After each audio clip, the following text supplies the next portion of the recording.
तो लीजिए प्यारे विद्यार्थियों, हमारे पास में आ चुका है आपका कक्षा 12वीं अर्धवार्षिक परीक्षा 2025-26 के लिए हिंदी का पूरा पेपर और इसका पूरा सॉल्यूशन। जी हाँ प्यारे बच्चों, जैसा पेपर मैं यहाँ पर आपको बताऊंगा ना, ठीक वैसा का वैसे क्वेश्चन पेपर आपको परीक्षाओं में देखने को मिलेगा। एक भी क्वेश्चन का आंसर प्यारे बच्चों यहाँ से आपका मिस नहीं होगा। तो चलो अपन जल्दी से आगे बढ़ते हैं, समझते हैं कि कक्षा 12वीं अर्धवार्षिक परीक्षा 2025-26 के लिए हिंदी विषय का पेपर आपको परीक्षाओं में देखने को कैसा मिलेगा। ए टू जेड प्यारे बच्चों सभी के सभी क्वेश्चन और उन सभी क्वेश्चन के आंसर बताए जाएंगे। एक भी क्वेश्चन का आंसर प्यारे बच्चों यहाँ से आपका मिस नहीं होगा। तो चलो अपन जल्दी से आगे बढ़ते हैं, समझते हैं कक्षा 12वीं अर्धवार्षिक परीक्षा 2025-26 के लिए हिंदी के पूरे पेपर को और इस पेपर के पूरे सॉल्यूशन को, ताकि प्यारे बच्चों आपको पूरा का पूरा पेपर अच्छे से समझ में आ सके। तो देखिएगा प्यारे बच्चों, इस प्रकार का पूरा पेपर होगा आपका कक्षा 12वीं अर्धवार्षिक परीक्षा 2025-26 का ये हिंदी का पेपर है, जो कि मैं आपको बताने वाला हूँ। अब देखो प्यारे बच्चों, पेपर आपका परीक्षाओं में ऐसा आएगा जैसा कि मैं आपको बताऊंगा। आप लोग प्यारे बच्चों, आप सब लोगों से रिक्वेस्ट है कि अगर आपने अभी तक हमारे यूट्यूब चैनल को सब्सक्राइब नहीं किया हो तो प्लीज़ चैनल को जल्दी से सब्सक्राइब जरूर कर ले और साथ ही साथ में प्यारे बच्चों बेल आइकन को जरूर दबा लें। ऐसा पेपर प्यारे बच्चों आपका परीक्षाओं में आएगा, आप लोग देख कर जाना। कक्षा 12वीं अर्धवार्षिक परीक्षा 2025-26 का ये हिंदी का पेपर है, जिसमें टोटली प्यारे बच्चों आपसे 23 क्वेश्चन पूछे जाएंगे और 80 अंकों का पूरा पेपर होगा। अब चलो इसके बाद में अपन आगे बढ़ते हैं, समझते हैं आपके पूरे पेपर को। तो देख सकते हो निर्देश आपके पेपर के लिए दिए गए हैं, इन निर्देशों को आप लोग पढ़ लेना पूरा का पूरा और अच्छे से इस पेपर को भी समझ लेना। अब चलो इसके बाद में पूरा का पूरा पेपर विद सॉल्यूशन के साथ में मैं आपको बताता हूँ। तो देखिएगा प्यारे बच्चों, इस प्रकार का पूरा पेपर आपका परीक्षाओं में आएगा, आप लोग इसको अच्छे से देख कर जाना। देख सकते हो यहाँ पर आपका पहला क्वेश्चन दिया गया है, निम्नलिखित वाक्यों के लिए सही विकल्प चयन कर लिखिए। पहला क्वेश्चन पूछा है, दूध कहो अवधूत कहो किसकी पंक्तियाँ है, तो देखो तुलसीदास की पंक्तियाँ है। और अब अगला क्वेश्चन, चित्त की उत्तेजना वृत्ति का संबंध किससे है, तो देखो ओज गुण से है। और अब अगला क्वेश्चन, कवि कालिदास ने शिरीष के पुल को माना है, देखो इसका राइट आंसर आपका कठोर आ जाएगा। नाविक है एक, तो देखो प्यारे जो नाविक जो ना तकनीकी शब्द है, मराठी भाषा में लिखी गई कहानी का हिंदी अनुवाद किसने किया था, तो देखो इसका राइट आंसर आपका आ जाएगा केशव प्रथम वीर ने किया था। और अब अगला क्वेश्चन, रेडियो नाटक में नहीं होते हैं, तो देखो प्यारे जो दृश्य इसमें नहीं होते हैं, ठीक है। और उसके बाद में देखो आगे बढ़ते हैं, इन क्वेश्चन को पढ़ते हैं। यहाँ पर आपके पेपर में रिक्त स्थानों की पूर्ति पूछी गई है, तो चलो मैं आपको एक एक करके रिक्त स्थान बताता हूँ। काली सिल पर लाल केसर पिसी गई थी। दूसरा क्वेश्चन, माधुर्य गुण में कोमल वर्णों की प्रधानता होती है। लुट्टन के माता पिता उसे 9 वर्ष की आयु में ही अनाथ बनाकर चले गए थे, ठीक है। और अब अगला क्वेश्चन, अनुच्छेद शब्द अंग्रेजी भाषा की पैराग्राफ शब्द का हिंदी पर्याय है। और अब अगला क्वेश्चन, मोहनजोदड़ो में लगभग कुएं थे, कितने कुएं थे प्यारे बच्चों, 700 कुएं थे। संवाद लिखते समय गायब हो जाता है, तो देखो कौन, लेखक गायब हो जाता है, ठीक है। और उसके बाद में देखो यहाँ से आप लोग सत्य असत्य को देख कर जाना। सत्य असत्य में पहला क्वेश्चन, सीधी सी बात चंदों के चक्कर में फंस गई, कैसी फंस गई, टेढ़ी फंस, देखो ये आपका सत्य होगा। और दुर्मिल सवैया का दूसरा नाम चंद्रकला है, ये भी आपका सत्य होगा।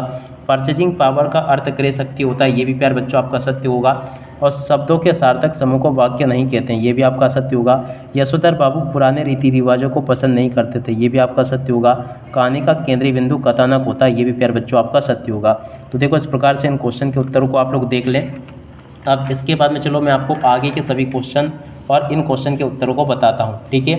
इन क्वेश्चन के उत्तर को प्यारे बच्चों आप लोग देख कर जाना अच्छे से। देखो क्या क्वेश्चन लिखे हैं, इनको आप लोग देख लेना। यहाँ पर आपके पेपर में क्वेश्चन दे रखे हैं, बिहारी सत्सई की जोड़ के मिलान मुक्तक काव्य से हो जाएगा। पतंग की जोड़ के मिलान आलोक धनवा से हो जाएगा। इंदर सेना की जोड़ के मिलान प्यारे बच्चों मेंढक मंडली से हो जाएगा। शमशेर बहादुर सिंह की जोड़ के मिलान प्रयोगवाद से हो जाएगा। शब्द युग्म की जोड़ के मिलान प्यारे बच्चों जोड़ा से हो जाएगा। सिल्वर बेटिंग की जोड़ के मिलान प्यारे बच्चों मनोहर श्याम जोशी से होगा। समाचार लेखन की जोड़ के मिलान प्यारे बच्चों आपको हो जाएगा उल्टा पिरामिड शैली से। तो देखो यहाँ तक के सभी क्वेश्चन के आंसर मैंने आपको बता दिए। उसके बाद में देखो इन क्वेश्चन के आंसर को देख लें। सरोज स्मृति नामक रचना किस कवि की है, तो देखो प्यारे बच्चों सूर्यकांत त्रिपाठी निराला की है। जिस काव्य में छंदों पर पूर्वापर संबंध ना हो उसे क्या कहते हैं, तो देखो प्यारे बच्चों मुक्तक काव्य कहते हैं। दूरदर्शन कार्यक्रम संचालक अपाइज से किस प्रकार से प्रश्न पूछता है, तो देखो प्यारे बच्चों ऐसे प्रश्न पूछता है जिससे कि वह रो दे। और अब अगला क्वेश्चन, खड़ी बोली का पहला महाकाव्य कौन सा, तो देखो यहाँ से आपको लिखना होगा प्रिय प्रवास। किशनदा का वास्तविक नाम क्या है? तो देखो यहाँ से आपको लिखना होगा कृष्णानंद पांडे। भक्ति इनके ससुराल के गांव का नाम बताइए, तो देखो हंडिया होगा। और भारत की पहली वेबसाइट कौन सी है? तो देखो यहाँ से आपको लिखना होगा rediff.com, ठीक है। और उसके बाद में देखो अब आगे आपके पेपर में परीक्षा में क्वेश्चन ऐसे दे रखे हैं, जैसे कि मैं आपको बताऊंगा, आप लोग इनको अच्छे से देख कर जाना। प्रश्न नंबर 6 पूछा है, रीतिकाल को श्रृंगार काल क्यों कहते हैं? देखो प्यारे बच्चों, इस क्वेश्चन के उत्तर को यहाँ से देख लेना। ये लिखा रीतिकाल को श्रृंगार काल क्यों कहते हैं। और उसके अथवा में क्वेश्चन पूछा प्यारे बच्चों, नई कविता की 2 विशेषता यहाँ से देख कर लिख देना। और अब अगला क्वेश्चन पढ़ते हैं, प्रश्न नंबर 7, उषा कविता में। तो देखो इस क्वेश्चन के उत्तर को यहाँ से देख लो, ये बता दिया मैंने आपको। और उसके अथवा में जो क्वेश्चन पूछा है, भाषा को सहूलियत से बरतने से क्या अभिप्राय है? तो देखो इस क्वेश्चन के उत्तर को यहाँ से देख कर लिख लो। और अब अगला क्वेश्चन प्यारे बच्चों देखते हैं, प्रश्न नंबर 8, विरोधाभास अलंकार की परिभाषा आपको लिखनी है। तो देखो प्यारे बच्चों, विरोधाभास अलंकार की परिभाषा को यहाँ से देख कर लिख दो। और अब अगला क्वेश्चन, रस के प्रमुख अंग कौन कौन से हैं? तो देखो इस क्वेश्चन के उत्तर को यहाँ से देख कर लिख दो, ये भी मैंने आपको बता दिया। अब चलो इसके बाद में मैं आगे की क्वेश्चन आपको बताता हूँ। काव्य गुण कितने प्रकार के होते हैं? तो देखो प्यारे बच्चों, काव्य गुण कितने प्रकार के होते हैं, इस क्वेश्चन के उत्तर को यहाँ से देख कर लिख दो, ये बता दिया। काव्य गुण कितने प्रकार के होते हैं, इस क्वेश्चन के उत्तर को यहाँ से देख कर लिख देना। और उसके अथवा में प्यारे बच्चों क्वेश्चन पूछा, भ्रांतिमान अलंकार की आपको परिभाषा उदाहरण से लिखनी है। देखो इस क्वेश्चन के उत्तर को यहाँ से देख लो। और अब अगला क्वेश्चन प्यारे बच्चों देखते हैं, प्रश्न नंबर 10 पूछा है, रेखा चित्र किसे कहते हैं? देखो प्यारे बच्चों, रेखा चित्र किसे कहते हैं, इस क्वेश्चन के उत्तर को यहाँ से देख कर लिख दो। उसके अथवा वाले क्वेश्चन के उत्तर को यहाँ से देख लो। और अब अगला क्वेश्चन प्रश्न नंबर 11 पूछा है, ढोलक की आवाज़ का पूरे गांव पर क्या असर होता था? प्रश्न नंबर 11 जो पूछा है, इस क्वेश्चन के उत्तर को यहाँ से देख लो, ये बता दिया मैंने आपको। और प्रश्न नंबर 12 को देखते हैं, कहानी में भाषा शैली का क्या महत्व है? इस क्वेश्चन के उत्तर को यहाँ से देख कर लिख दो। और इसके बाद में देखो अथवा वाला क्वेश्चन, निपात शब्द किसे कहते हैं? इस क्वेश्चन के उत्तर को यहाँ से देख कर लिख दो। और उसके बाद में देखो अगला क्वेश्चन पढ़ते हैं, प्रश्न नंबर 13, निम्नलिखित वाक्यों को शुद्ध करके लिखिए। पहला दूसरा 2 वाक्य प्यारे बच्चों आपको दे रखे हैं। देखो इन क्वेश्चन के उत्तर को यहाँ से आप लोग देख लें और पूरा समझ लें। और अब अगला क्वेश्चन, स्वयं कविता रच लेने का आत्मविश्वास लेखक के मन में कैसे पैदा हुआ? तो देखो इस क्वेश्चन के उत्तर को यहाँ से देख कर लिख दो, ये मैंने बता दिया आपको। और अब अगला क्वेश्चन पढ़ते हैं प्यारे बच्चों। देखो प्रश्न नंबर 15, कविता का शाब्दिक अर्थ क्या होता है? देखो कविता का शाब्दिक अर्थ क्या होता है, इस क्वेश्चन के उत्तर को यहाँ से देख लो। और उसके बाद में देखो अगला क्वेश्चन पढ़ते हैं, क्या दे रखा है। देखो यहाँ तक के सभी क्वेश्चन के उत्तर मैंने आपको बता दिए हैं। अब आगे आपके पेपर में किस प्रकार से क्वेश्चन पूछे जाएंगे, चलो मैं आपको एक एक करके बताता हूँ। तो देख लीजिएगा प्यारे बच्चों, यहाँ पर क्वेश्चन पूछा, हरिवंश राय बच्चन अथवा सूर्यकांत त्रिपाठी निराला का आपको जीवन परिचय लिखना है। देखो यहाँ से आप लोग हरिवंश राय बच्चन का जीवन परिचय लिख देना, ये मैंने आपको बता दिया, ठीक है। और उसके बाद में देखो आगे हजारी प्रसाद द्विवेदी का जीवन परिचय यहाँ से देख कर लिख दो, ये भी मैंने आपको बता दिया। और महादेवी वर्मा का साहित्यिक परिचय यहाँ से देख कर लिख देना। और अब अगला क्वेश्चन प्रश्न नंबर 18 प्यारे बच्चों पूछा है, इसका भाव पल्लवन आपको करना होगा। तो देखो प्यारे बच्चों, इसका भाव पल्लवन यहाँ से आप लोग कर लें और पूरा का पूरा समझ लें, ये भी प्यारे बच्चों मैंने आपको अच्छे से बता दिया है। और उसके बाद में देखो यहाँ से आपको मैंने पूरा का पूरा बता चुका हूँ। अब इसके बाद में देखो प्रश्न नंबर 19 में आपको अपठित गद्यांश दे रखा है, जिसमें कि आपके 3 क्वेश्चन पूछे गए हैं। देखो यहाँ से आप लोग इनको देख लें, पहले का उत्तर ये लिखा है, दूसरे का ये लिखा है, तीसरे का ये लिखा है। इस प्रकार से आप लोग इनको देख लेंगे और पूरा समझ लेंगे।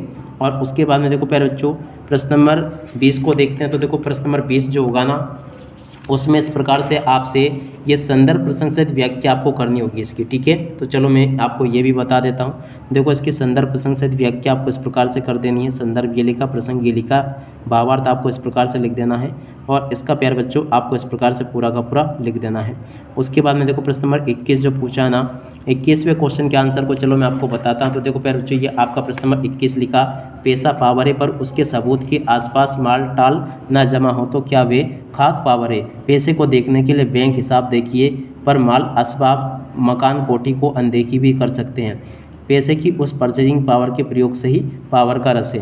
तो देखो प्यारे बच्चों, इसका संदर्भ प्रसंग आपको लिखना। तो देखो इस क्वेश्चन के उत्तर को यहाँ से देख लो, ये लिखा है। इसके अथवा वाले क्वेश्चन का उत्तर प्यारे बच्चों यहाँ से देख लें। और उसके बाद में देखो प्रश्न नंबर 22 में प्यारे बच्चों आपसे क्वेश्चन पूछा है, आपको स्वास्थ्य के प्रति सचेत रहने का उल्लेख आपको करना है। प्रश्न नंबर 22 में आपसे पिताजी को पत्र लिखना है। तो देखो पिताजी को पत्र प्यारे बच्चों आपको इस प्रकार से लिखकर आना होगा, ये मैंने आपको बता दिया। और उसके अथवा वाले क्वेश्चन के उत्तर को यहाँ से देख लो।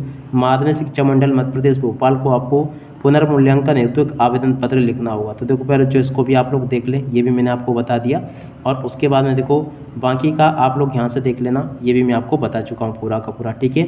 और उसके बाद में देखो प्रश्न नंबर 23 के उत्तर को यहाँ से देख लो, ये भी मैंने आपको बता दिया। प्रश्न नंबर 23 का उत्तर ये लिखा पूरा का पूरा। तो ऐसे आप लोग देख लें और पूरा का पूरा पेपर समझ लें। पूरा का पूरा क्वेश्चन पेपर प्यारे बच्चों मैंने यहाँ पर आपको विद सॉल्यूशन के साथ में बता दिया है। अब इसी के साथ में इस वीडियो को यहीं पर पूरा करते हैं। नमस्कार, जय हिंद, जय भारत।